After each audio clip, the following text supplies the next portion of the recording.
Bangkitnya peradaban di Pulau Jawa kerap dikaitkan dengan kisah legenda Aji Saka. Konon, legenda tersebut menceritakan tentang kisah Aji Saka, sosok yang membuat aksara Jawa dan pencipta tarikh tahun Saka. Lantas, dari mana asal Aji Saka dan bagaimana kisahnya hingga disebut sebagai tokoh yang membangkitkan peradaban di Jawa? Legenda menyebut bahwa Aji Saka berasal dari negeri antah berantah bernama Bumi Majeti. Akan tetapi, ada pula yang menafsirkan bahwa Aji Saka adalah keturunan suku Shaka dari India. Hal ini dapat dimengerti karena memang terdapat beberapa versi terkait asal-usul ataupun kisah Aji Saka. Aji Saka digambarkan sebagai pemuda sakti yang mempunyai keris pusaka, sebuah sorban sakti, dan dua orang abdi setia bernama Dora dan Sembada. Selain itu, ia adalah pribadi yang suka menolong, termasuk menolong rakyat Jawa dari kekejaman penguasanya.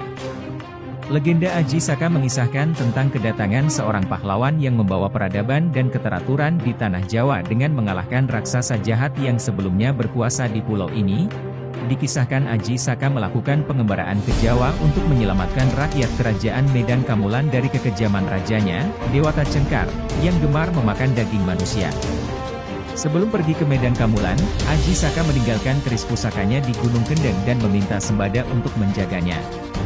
Ia juga berpesan bahwa tidak ada seorang pun yang boleh mengambil pusaka itu kecuali dirinya sendiri.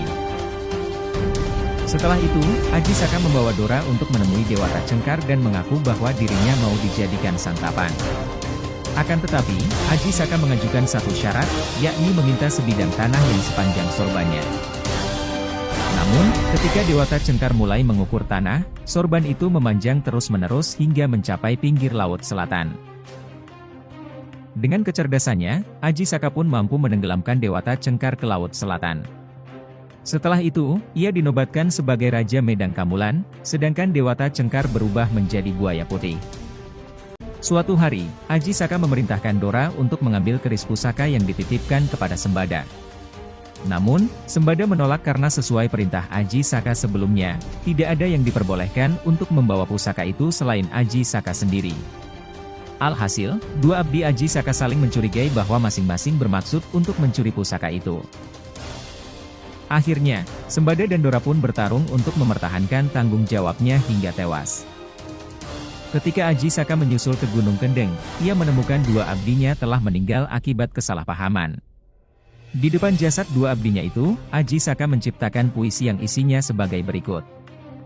Hana Caraka, artinya terdapat dua utusan, Data Sawala, artinya mereka berbeda pendapat, pada jayanya, artinya mereka berdua sama kuatnya. Magabat Hana, artinya inilah mayat mereka. Puisi yang diciptakan untuk mengenang dua abdi Aji Saka ini kemudian dikenal sebagai Hana Caraka atau aksara Jawa. Beberapa ahli sepakat bahwa legenda Aji Saka memiliki hubungan dengan penggunaan kalender Saka. Di Jawa, Aji Saka menyebarkan perhitungan tarikh yang dinamakan Tahun Saka, dimulai sejak kedatangannya, yaitu tahun 1 Saka, 78 Masehi. Selain memperkenalkan Tahun Saka, Aji Saka juga menyebarkan pengetahuan membaca dan menulis sebagai dasar pengembangan kebudayaan. Pendapat ini memberi petunjuk bahwa penggunaan abjad di Jawa sudah dimulai sejak 78 Masehi, meskipun belum ditemukan bukti tertulis yang mendukungnya.